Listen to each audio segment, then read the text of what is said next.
Olá, bem-vindo a esse canal.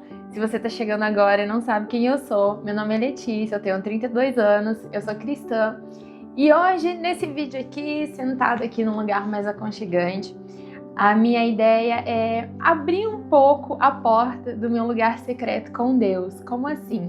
Lugar secreto é aquele lugar para onde você vai para ter intimidade com o Senhor, através da oração e o relacionamento com a palavra dele.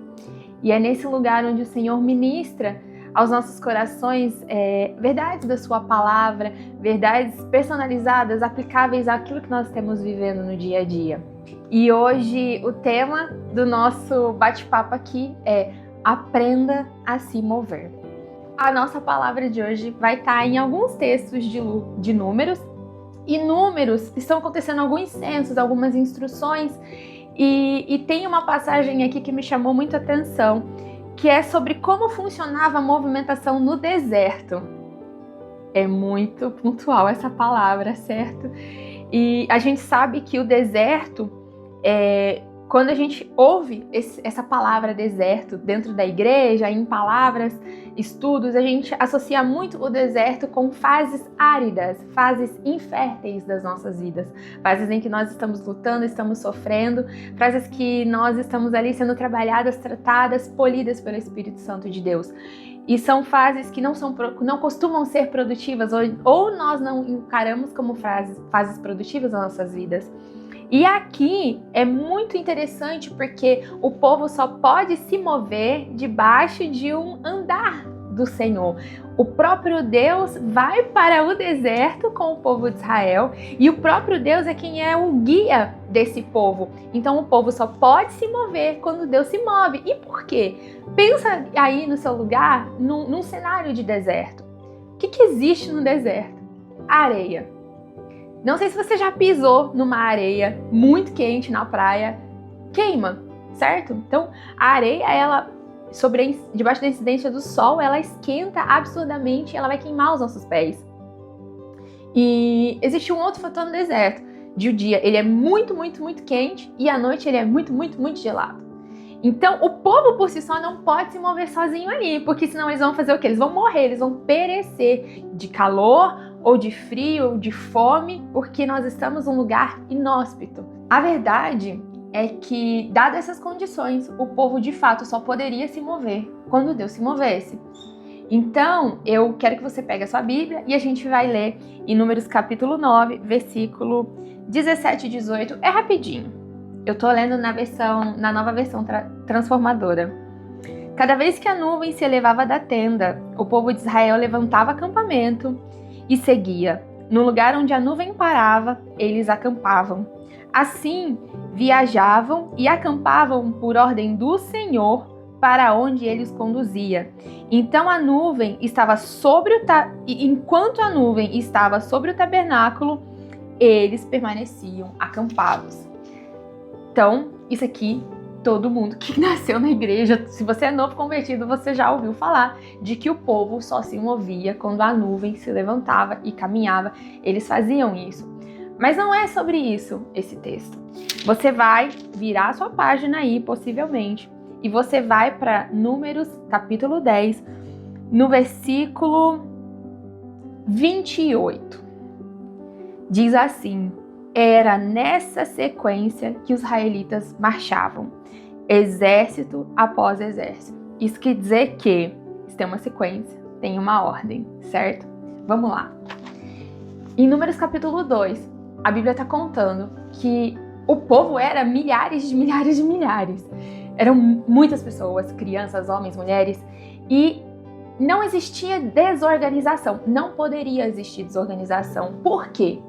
Porque Deus vai estabelecer em Números capítulo 2 onde cada tribo deveria ficar. Então, eu sou da tribo de Judá, eu tinha o meu cantinho para ficar. Se existia alguém da tribo de Rúben, ficava da tribo de Rúben. Mas existia uma delimitação geográfica, mesmo ali que eles não estivessem na terra deles. Então, eles precisavam chegar e se estabelecer num local certo que Deus havia dado. E o que é interessante? A essa altura do texto, nós já temos o tabernáculo de Moisés construído. E o que era o tabernáculo? Era o local onde o povo prestava o seu culto.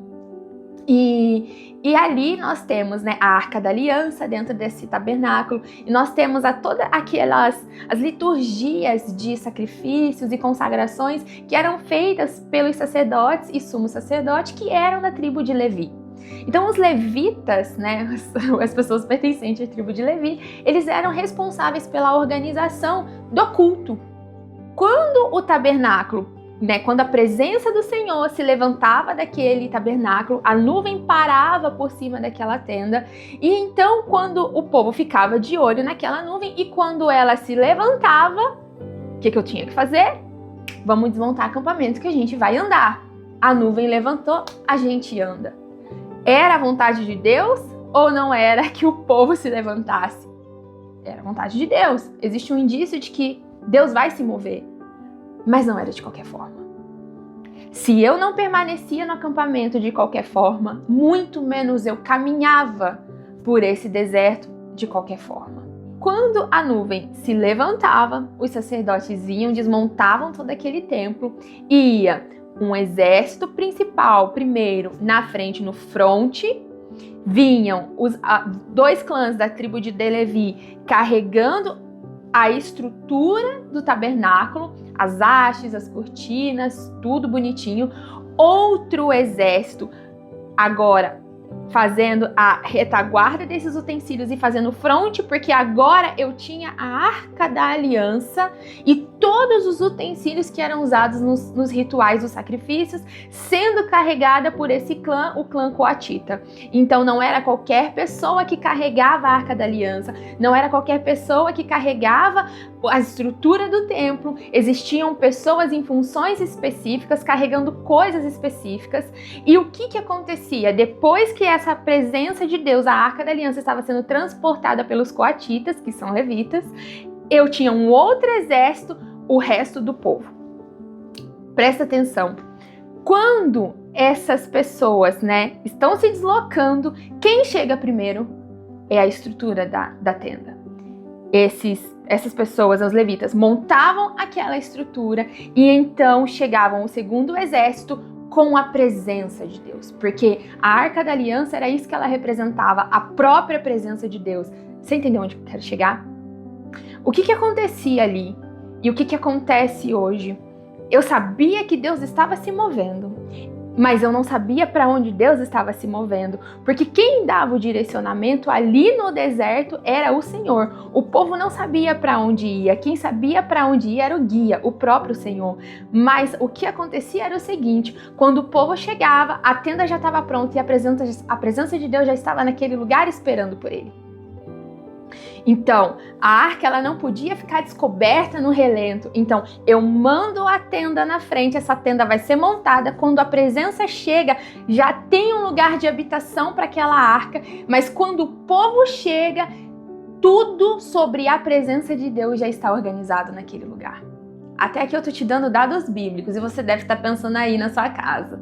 Ai, Lê, mas é o Antigo Testamento, né? A gente vive na graça. Tem uma diferença agora. Quem carrega a presença do Espírito é você. A gente não tem mais a Arca da Aliança e a gente também já não tem a necessidade de uma estrutura chamada tabernáculo, com as cortinas, com o véu, com os utensílios, mas você próprio se tornou o próprio tabernáculo, seu corpo é a morada do Espírito Santo, então a presença de Deus agora, a Arca da Aliança, ela está dentro de você e você é a estrutura do templo, você se torna o templo da habitação do Senhor. E o que acontece, que é o motivo desse vídeo? Nós muitas vezes recebemos uma palavra que revela o que o Senhor deseja fazer nas nossas vidas, mas nós achamos que, porque eu sei aquilo que o Senhor espera de mim, eu posso agir do meu próprio jeito. E não é verdade. Veja bem, a nuvem se levantava e ela começava a caminhar. Eu não podia simplesmente, não, existia uma regra. Um esperando pelo outro, o primeiro exército que saía na frente, o segundo exército que saía em seguida, o terceiro exército que saía, para que saíssem as tribos de Levi, os clãs de Levi ali carregando as estruturas para que viesse outro exército, e era tudo muito organizado. E aí o que vem na minha mente agora? Às vezes o Senhor nos coloca numa determinada situação, numa determinada posição, num determinado cargo. O Senhor talvez possa ter te dado uma liderança dentro de uma igreja, o Senhor te colocou dentro de uma vaga de emprego, o Senhor te deu uma casa, o Senhor te deu um bem, te deu um carro, e porque você acha que aquilo veio do Senhor para você, agora pronto, tá tudo certo. E você não precisa mais consultar o Senhor sobre nada com relação àquilo. Por exemplo, o Senhor te deu um casamento, Ele confirmou que aquela pessoa com quem você estava se relacionando era de fato alguém da vontade dEle para você. E aí você se casa com essa pessoa, e porque você sabe que aquele casamento foi abençoado, agora tanto faz, já tá abençoado mesmo agora daqui para frente, e eu faço do meu jeito. E o que acontece? Nós estamos debaixo de uma movimentação do Senhor, vocês estão me entendendo? Eu estou debaixo de algo que o Senhor liberou que eu fizesse, mas eu estou fazendo do meu jeito. Eu não paro para consultar ao Senhor. Senhor, vem aqui, o Senhor me abençoou. Ai, tô pregando para mim mesma. O Senhor me abençoou com esse emprego aqui. Como que agora eu aplico as minhas finanças? Foi o Senhor quem abriu a porta do emprego, sim ou não? Sim. Foi o Senhor quem abençoou e te deu um casamento, sim ou não? Sim. Foi o Senhor quem te deu uma casa, sim ou não? Sim. Então, por que o Senhor te colocando nessas situações, você acha que você não precisa ter a humildade de consultar ao Senhor sobre como você deve administrar aquilo que Ele está te dando? Se nós tivermos uma liberação do Senhor para algo que nós devemos fazer, para algo que nós devemos construir, ou que o Senhor tenha trazido nas nossas vidas uma bênção material, nós não podemos andar na arrogância de acharmos que nós saberemos administrar as bênçãos do Senhor nas nossas vidas, sozinhos.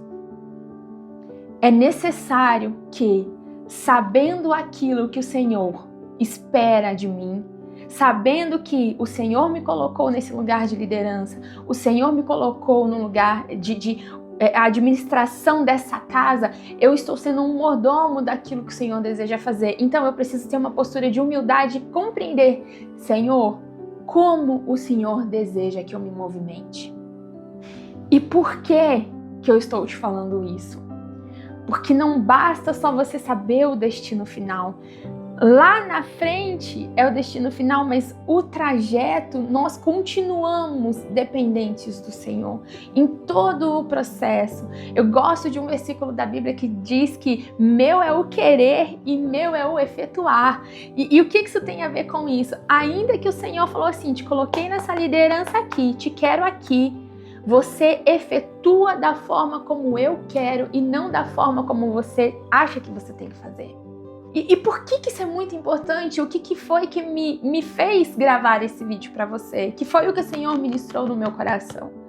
Quando você se movimentar, não apenas na direção do que eu estou te apontando, mas conforme eu quero que você faça, pode ter certeza de que os meus exércitos celestiais já foram na frente, abrindo caminho e assegurando o seu caminho. E quando você chegar lá, tudo vai estar pronto e a minha própria presença vai estar lá. Eu não sei você, mas eu já fui muito independente. Sabe aquele espírito de, eu sei o que eu tô vivendo, eu sei o que eu tô fazendo, não preciso ninguém, eu sei que o Senhor me deu essa ordem aqui, vambora, deixa comigo, joga no peito aqui que eu mato. Mas eu quero te falar uma coisa. Eu não colhi bons frutos sendo independente do Espírito Santo. Tão importante quanto saber o destino é saber como chegar lá. E é só o Senhor quem tem esse mapa. É só o Senhor quem é o nosso guia, que pode nos levar com segurança, garantindo que a presença dele esteja sobre nós. Eu oro para você, para que você aprenda a se mover na dependência do Senhor. Talvez a resposta vai ser óbvia. Talvez não. Eu prefiro errar pelo excesso de consultar ao Senhor em todo o tempo e ele falar assim, mas Letícia, é isso mesmo que você vai fazer? É isso que você está pensando mesmo? Do que agir acreditando que eu estava debaixo de uma liderança do Espírito e eu vi o Senhor falou assim, você tá aí porque você quis, você fez com as suas mãos, não com as minhas. Nós precisamos nos lembrar que o nosso coração, ele é enganoso acima de todas as coisas. E só o Senhor é capaz de sondar o nosso coração. Então, a minha oração é para que você se desprenda do orgulho, da vaidade. Eu oro para que o Senhor te cubra nessa hora de discernimento, de entendimento e de clareza espiritual, que Ele abra os seus olhos, que Ele destape os seus ouvidos, para que em todo tempo você seja direcionado, dependente do seu Espírito. Aprenda a se mover e você vai chegar nos lugares onde a presença do Senhor vai estar te esperando. Eu espero que essa palavra tenha falado ao seu coração. É uma palavra que me confrontou, não é uma palavra, de uau, vamos vencer, mas nós precisamos cada vez mais aprendermos a depender do Espírito Santo e da sua liderança. Um grande beijo no seu coração, um abraço e fica com Deus. E se você sabe de alguém que precisa dessa palavra, manda lá para essa pessoa. Fica com o Senhor e até a próxima.